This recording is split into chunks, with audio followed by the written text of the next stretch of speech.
Welcome to FFC Top 3, a show where we, your FFC hosts, count things down from 3 to number 1. Thank you for joining us this week.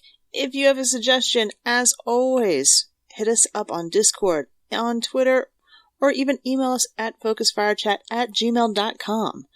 This week, it's just Blue and I, and we're discussing kind of a sentimental topic. We're discussing the top 3 things we learned from our parents, which could be good, or it could be something else. So you never know. You never know what's going to come up with this one. So just Blue and I. Blue, do you want to go first? Yeah, no, that's fine. Number 3 for me was basically it's something that I'm actually trying to teach my little one is don't worry about what others think about you, especially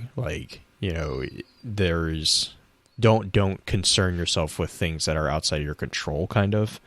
But this is more of like a self-image, I think. Would probably be the best way. Like, basically, do your best and do what you enjoy doing. Don't let others influence how that is. Like, always give it 100% yourself. And if it's not good enough, then it's like, if that's not good enough and that doesn't work, then it's not because you didn't try your best. It's because, it could be something that's extremely difficult.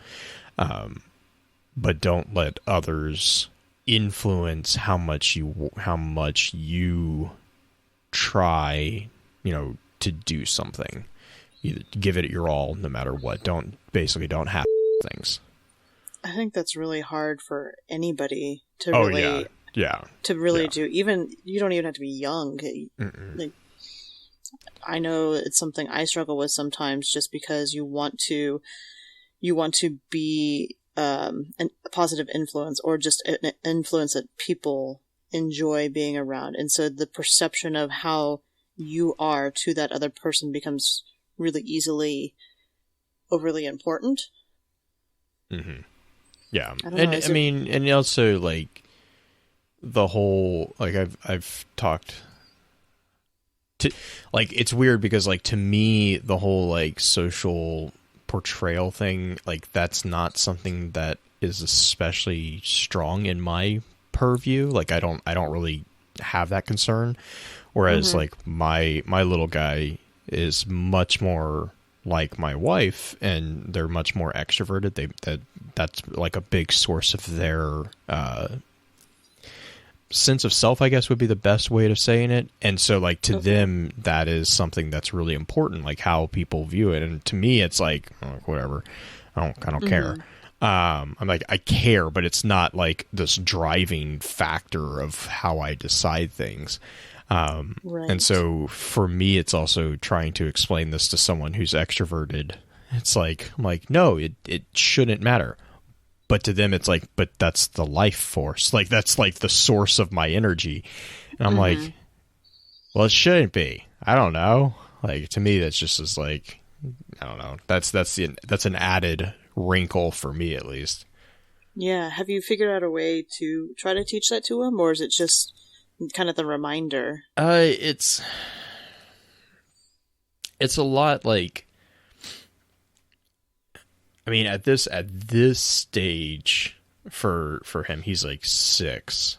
He's he'll be 7 here shortly, but like at this point, it's a lot of like, don't do that, even though your friends think it's funny, and right, that is how you get quote unquote attention. It's not the quite like it's the whole differentiation between good attention and bad attention, and trying to like, so it's not like self-awareness in a way, but it leads to that, but it's the beginning of that conversation more so than like a conversation with someone who is, like a teenager or a young adult, would be much more along the lines of like, hey, your self-worth is not derived from someone else's enjoyment of your presence. Like, that should never dictate you being worth something, because you are a human and you are worth something regardless of what other people dictate. Like that's like your base value should never be that. Like Right. for him, it's more of, hey, don't make fart noises while your teacher's talking, even though everyone laughs. It's that educating. That's the start of that. It's a start of a Right. much larger conversation. Whereas like I'm used to discussing and thinking about like the latter part of that conversation. And so for me, it's like, I'm like, oh my gosh, I can't even think of like examples, because it's like, no, just don't do it. Like it's, it's to me and to most of the people that, we probably will talk to. It's so basic that we don't even realize it, but it's so important as well. Right. And so that's where like a lot of like right now, and there's like, thing is like having a boy, a son, there's different psychological struggles that go on with young guys than young girls. Like there's a component that, whether we are comfortable admitting that or not, there is just a component of like guys are much more, they tend to be much more like physical in the things that they do, especially as young kids. So for Minion is what I refer to him as. A lot of times what it is like, don't punch people. Like, it's like, and it's not even like, it's Right. not maliciousness. It's just, it's how it's impulse control. Right. But it's also impulse control in a way that is translating, like, you need to learn how to control this, because if you don't, then you're not going to have friends. So it's like this weird, like, roundabout way of being like, hey, look, you care about what others think about you, so you have to not care about what others think about you right now. Which is a really weird thing, and it's like you said, it's really weirdly complicated even for an adult. So trying to explain it to a 6-year-old, it's like, what? Like, Yeah. his response is just kind of like, what? I don't understand. I'm like, and that's when you kind of have to do the infamous parent thing of like, look, I understand that you don't understand, but this is one of those things that you just kind of have to do what we're telling you, and trust us that there's a larger picture being constructed here than, your like immediate, I want to play, with my friends, even though it's supposed to be time to go to school, or, something, and that's Right. that's a struggle that's much larger, than I That's think true. anybody is able to do by themselves, which is the whole, like, it takes a village to raise a kid, because it does. So my number 3 is kind of related to yours, except for it almost takes an opposite perspective. My mother did a very good job of teaching me how to read social situations, and not just the interpersonal relationships in a room where you see how people interact with each other, but also the larger group and the interactions between many, many different people. And so with that, it's not, I'm worried about how others perceive me. It's more of, I'm observing how everyone perceives each other. And there's a little bit of judgment that comes into it, because you're making kind of gut decisions on what's going on and trying to navigate based on that. But there's the situations where you see, for example, you're in a classroom, say back in high school and whatnot, and there's a young girl off to the side who is kind of sort of alone, not necessarily crying, but definitely that you have that feeling that she's really, really down on herself. Being able to pick up on the cues of that and seeing, is there a reason that she's in that position at the moment? Is there somebody picking on her? Is there jarring going on? And being able to find all those things and figure out, okay, what's the best way I can approach her to try to help her? Whether it's just like passing a note saying, hey, I'm there for you kind of thing, or even going over there and just sitting next to her to try to not necessarily ward off bullies, but reinforce her so she doesn't necessarily feel alone. So my mother did a really good job of, in some ways, without even trying, teaching me how to do that in order to help not only other people around me, but just help myself guide through those situations so I understand what's going on and can recognize that, yes, these people may be picking on me or whatnot, or something else is going on, but it's not because of something I did. It's because of this. It's for them. Yeah, picking the pecking order on a social sense. Yeah. Mm-hmm. Yeah, I think, and I think if I remember correctly, both of us are kind of introverts. Like, I think, because I do the same thing, except mine is a survival tactic. I refer to it as a survival tactic because growing up, I recognized who I needed to bend an ear to, like who I needed to make sure was on my side in case of a social situation going bad. It was more of like, the whole, hey, don't mess with me because you're this. I don't think I've ever like consciously labeled it as such, but like it's basically your boss is okay with me, so leave me alone.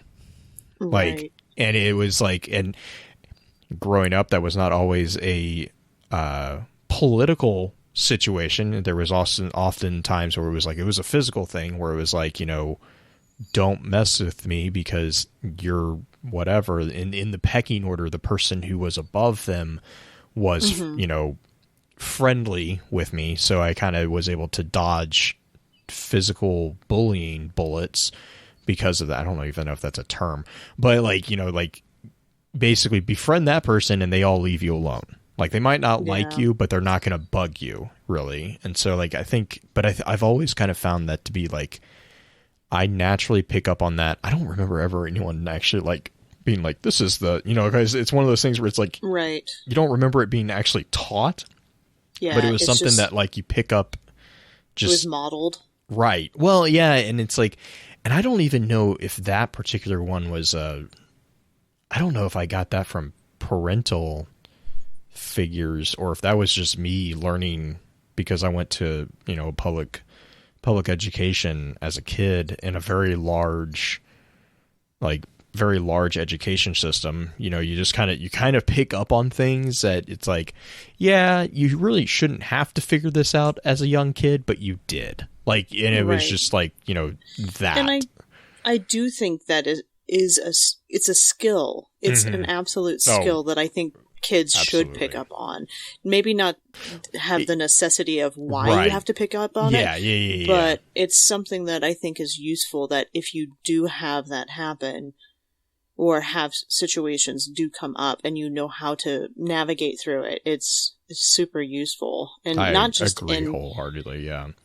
Not even in like a bullying situation or anything like that. Even in situations that it's just you're navigating through an environment that you're not used to, being able to recognize, okay, this is a person I need to make sure I'm on the good side of, or at least talk to, or at least interact with more strongly, because as an introvert, you and I both know it's kind of exhausting, and you kind of pick and choose your battles.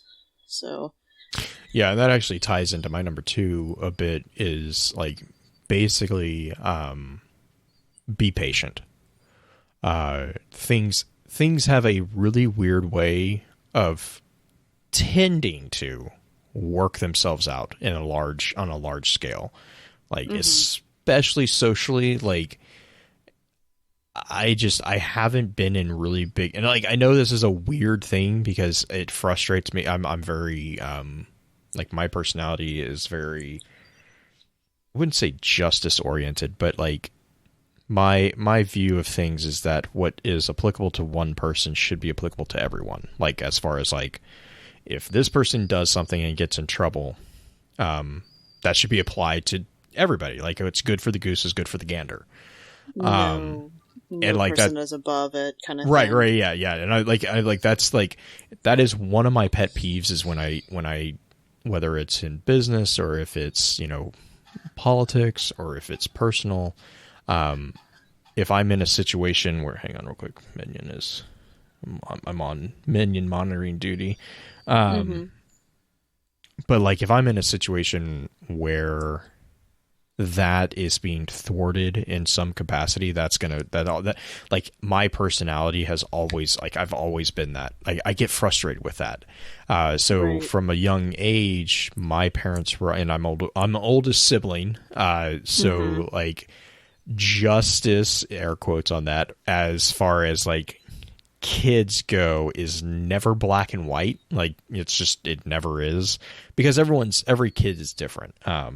Every situation, as a parent, we only have the one, but I know parents who have multiples, and their disciplinary system takes into account different kids are different. They have different values, and so you have to differentiate between your punishment, I guess, if you want to kind of view it as a bleak thing, but your give and take has to be different. As a kid, you don't identify that really. You're just like, oh, I got in trouble. Why didn't he get in trouble? Or she get in trouble. And like one of the things that as a sibling, they always explained to me was like, look, just because it doesn't seem like they're getting in trouble, doesn't mean that they aren't. Like, again, kind of going back to the whole thing of like, you only know and you only can control yourself. And you need to be concerned with number one, as far as, are you doing what's the right thing is, or are you doing what the wrong thing is? If you're doing the wrong thing, then that's something you need to fix. If you're doing the right thing, then at the end of the day, you're doing the right thing. You control you. Like, you can't control someone else. That's beyond your purview. And really, it's the whole situation of like, don't stress about it. And it's just like, regardless of if they're doing the right thing or not, it will come back. Like, karma is kind of a witch when it comes to that, and you might not see it. And the thing is like, the thing is that, like, especially in business, this is something that, personally I struggle with. But like, especially in business, it's tough because you see people who are cutting corners, who are, air quote here, successful. What I have over especially the last like 10, 15 years in like a very much more aggressively professional space, what I've found is that even though they're materialistically successful, they might be getting paid, they might be getting a position or a title that you don't need. I've found that a lot of times the cost of that on a personal level is significant. Like, they might not, and again, you don't see it, but they might not show it, but there is something that there is a payment for that. And I've just like, over the years of me doing this, and I've tried to explain this to like my own siblings, because they've had this struggle too. But it's like, well, yeah, this person got ahead by, undercutting whoever. I'm like, believe me, they know they did that. Like, it was a conscious decision. And with very few exceptions, that's going to eat away at somebody. Like, it's one of those things where it's like, it is going to affect them. And you just have to, and at the end of the day too, again, what are you going to do? Like, there's things that are outside of your control, and you have to be able to let them go. And that's, big thing is like, be patient, just let things work themselves out. Like, what goes around comes around, and it really does. Life more often than not, I have found that life is really weirdly like a boomerang. Like, you mess somebody, or you undercut someone, it gets out. Like, the truth does eventually come out, and and that works both ways, right? If you stick to the high road, and you care for people, and you go out of your way to, be genuine and be honest, the people who matter will notice that. it's a harder road and it takes longer, but again, be patient, stick to your guns, and just do the right thing. Whereas the people who are taking shortcuts, sure, they might succeed. They might get everything that you air quote are wanting. But like 9 times out of 10, the cost of doing that way is just isn't worth it, really. Right. So my number 2 is going to take a hard turn. It's from this conversation in particular because my number 2 has to do with something my father and kind of instilled in me. My father is a farmer and has been my entire life. He's just been that quiet guy, way more introverted than I am. Like I've never seen my dad really super socialize. I think I've only ever seen him socialize in groups of maybe 2. And the one thing that he really, really was good about showing and doing is teaching me that even though, quote unquote, I'm a girl, you can do things. You can fix things. You can build things. Like my dad and I rebuilt a 1985 Trans Am when I was in junior high. I learned how to work on cars at a really young age because to him, working with your hands is crucial and not relying on just spending your hard-earned money and going and having somebody else do it when it would, like, replacing a light bulb on a headlight does not cost $80 to do. It's $7 from whatever AutoZone or anything that you get the bulb at, and maybe 45 minutes. And for him to really focus on making sure that you can build things, I watched him build now this is probably slightly dangerous, and I'm pretty sure it finally got demolished. But when we were really little, he built a play set. Had swings, it had like a little tire swing on it, and I don't know what you would call it. You can climb up into it type thing and look out over the farm, and a metal slide that he had welded together. And he built it was completely metal. The whole thing was. And it was not exactly the safest thing, but that was his Christmas present to us one year. He built that, welded the whole thing together himself, and just made that for us. And it was on the farm for years. Like when I was living there after college, it was still there.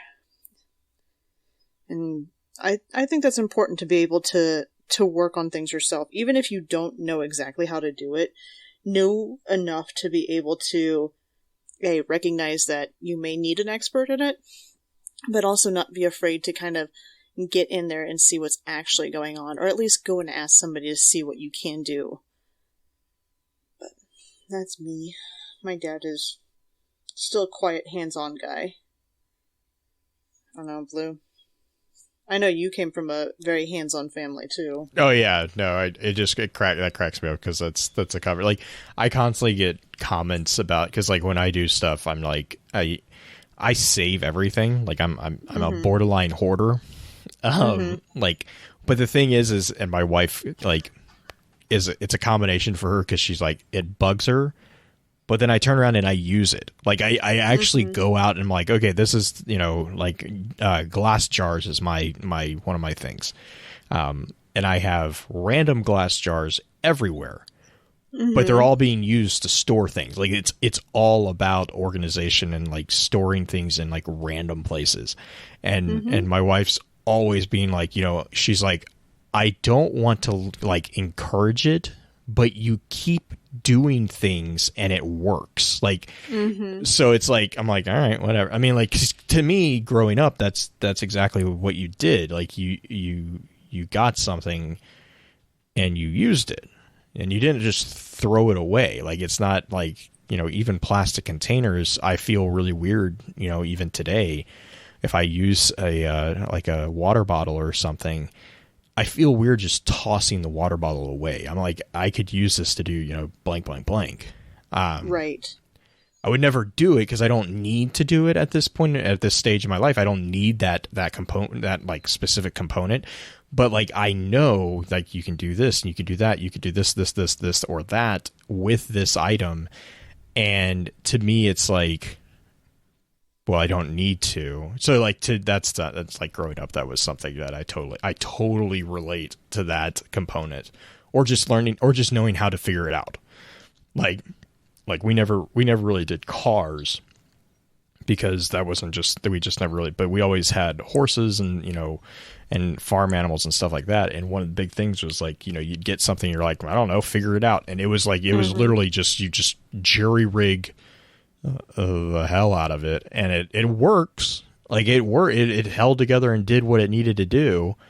It wasn't always wire and duct tape. Yeah. It wasn't always safe or probably the best, but you know, it got done. So right, it's just interesting knowing, just being able to have the MacGyver skills, I guess. Yeah. Oh yeah. You and don't have to like be... my wife's family, it like constantly surprises them, because like I'll pick up something and I'm like, oh, can I have this? And they're like, that's a piece of trash. I'm like, so I can have it?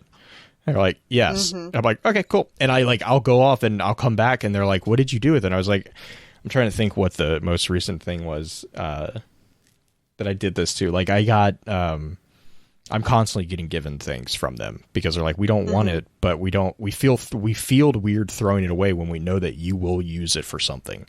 And I tend to, like, I've gotten so many random electronic items that they're like, it's trash. I'm like, yeah, it's not, it can be repurposed. Like totally strip it down and turn it into, you know, something. I've built so many like random, a lot of people like those little cube calendars that have, you know, the little blocks that you just change the blocks for the dates. I have so many of those just built from random components, because to me, it's like, it's just useful. And then I turn around and give them to people, and, you know, they're like, this is so cool. I'm like, that is literally me not being able to sit still and being like, I have a lot of junk, I need to do something with it, and figuring out, you know, something to make with it. But it just cracks me up, because everyone else is like, oh, this is so cool. I'm like, that is literally me playing with trash, but don't tell my wife that. I used to take apart, so my brothers had RC cars. And yes. When the RC cars broke, I took them, and I broke them apart even further and took the little motor out of it. And I would make little fans for my desk that way. Nice. Because it was super easy, because you just take the motor and plug it, like you just put one wire to a 9-volt. The Connects, like those big, the big Connects. You could buy, like, it was one of those things where like they would sell the engines, but we'd always everyone would always get us remote control cars, remote control whatever. So we had a ton of them just laying around. And it was just the same concept. We'd take it and we're like, this is sitting right here. We'll jury rig it and pop it in, you know, whatever. Legos, we would do that with Legos and stuff like that too. Yes, absolutely. All right, Blue, number ones. My number one is really just like a summarization of what I've been saying. It's like, worry about yourself and what you can do. You know, to me, like I said, growing up, that was a big deal for me. And it was something that constantly was being reiterated to me as a kid, was like, you need to worry about what you are in control of, not what someone else is in. And having gotten to the point now where I have my own child, it's like, oh, that's why they said this. Like, it's just like, you know, it's one of those things that just clicks. But also, like, going through professional environments and stuff like that, it always amazes me, like, some of the stuff that I was raised, like, just like what I would consider basic. And this isn't meant to be insulting, but like common sense. Right. Is just not, I don't know if it's not taught. I don't know if it's not retained by individuals or what, but like, you know, like that basic stuff to me, to my world, is just not present in other people's attitudes. And so it's like, I'm like, why, like, so much, and Green, you and I have talked about this, like office politics. I can't stand office politics. I have zero patience for it. Mostly because it comes back to this piece. I'm like, it doesn't matter. like, to me, my brain, I don't do chit chat. I don't do, oh, how was your weekend? I don't care. Like, I'm not going to, I don't, it's, you know, to me, that's not important. And so I don't really bother with it. Right. So the whole concept of like, well, this person said this and this person said that, like, to me, it's just, I was like, why do we care? Like, is that affecting what we are here to do? Like, especially from a job perspective, I don't get it. But like, from a job perspective, it's like, you know, does that affect what we're doing? I mean, sometimes it does. And in that case, okay, sure, I will bite my lip and deal with it. But a lot of times it doesn't. And it's just like, well, I don't like them because of this. I'm like, okay, like, because again, and that ties into business thing. I was like, why does it matter if you like someone if they, like, it's if business. They do their job? It's business. Right. If they do the job, if it's like, if they do the component, the cog is working. Let them be. Mm-hmm. The thing that I found that this is happening more and more at my work, which is slightly started to annoy me because I don't tolerate it. I will stand up for the person in so much as that I will defend them if they warrant defending, but at the same time, if the other person's just going to continually dog on one person, it's a reflection of their attitude, not the other person's at that point. So I just kind of sort of move on from it. I really don't take it in too much, because if I were to get heated about it myself and then jump out and tell a bunch of different people, this person's doing this, it's just perpetuating the problem. Right. So, and it's funny because the person who is the focal point of a lot of the issues within my work, everyone knows that's just how she is.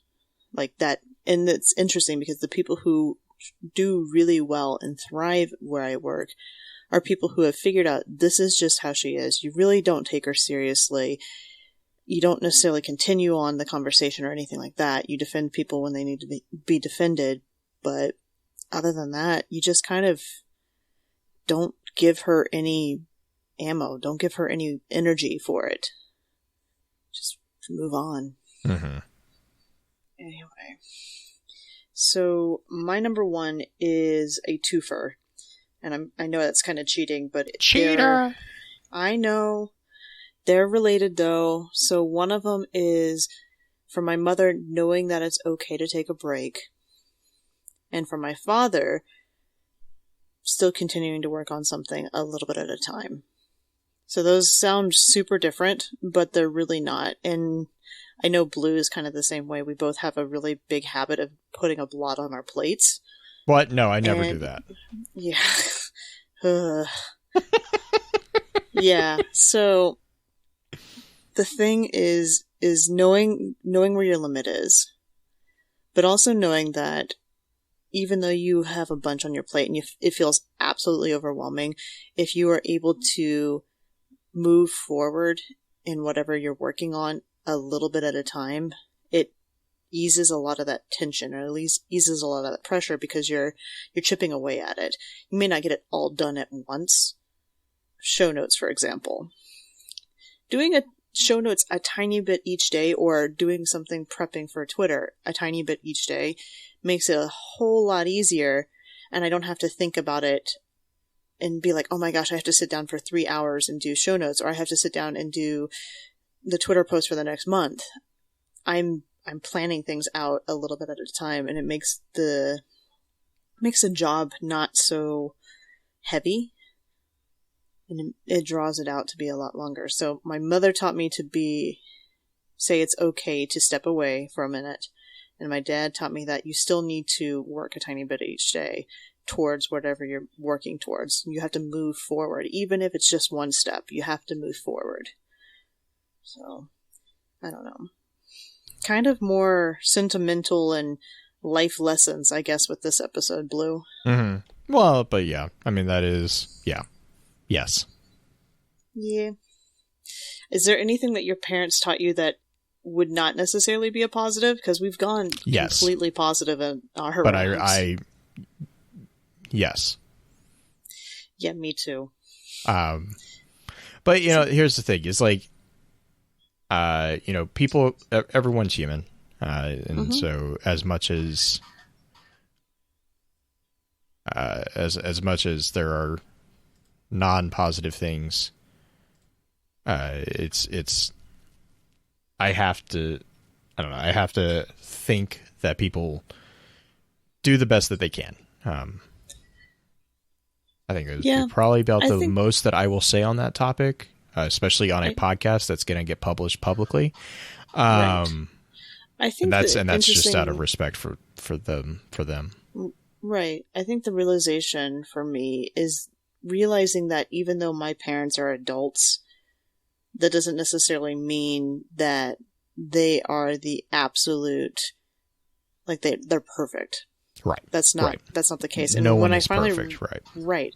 And when I realized that growing up, it made it a lot easier to not necessarily disregard my parents, but to see them in a different light and understand that they are doing their best. They are doing exactly what they can do to try to be the best parents they can be. And sometimes they mess up, and you move on. You figure out, you see that for what it is, and you figure out how to move on and love them regardless. Because, I mean, granted, there are special circumstances where parents are beyond redemption, but... Correct. Yeah, but, I mean... knowing parents are human. Yeah, I mean, important. Like, and short of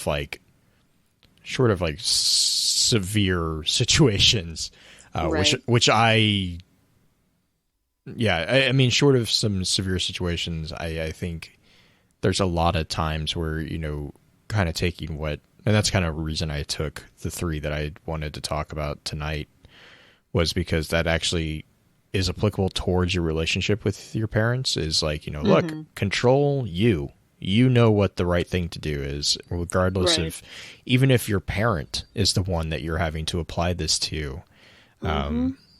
Sometimes that's the only way to make people realize that they are needing to change. And so, and I mean, and that's kind of the other thing is like, with me, what I've found is, if I force myself to just look at it, focus, like my brain will naturally let me know about all the negatives of what's going on. Like that's how for better or worse, that's how my brain works.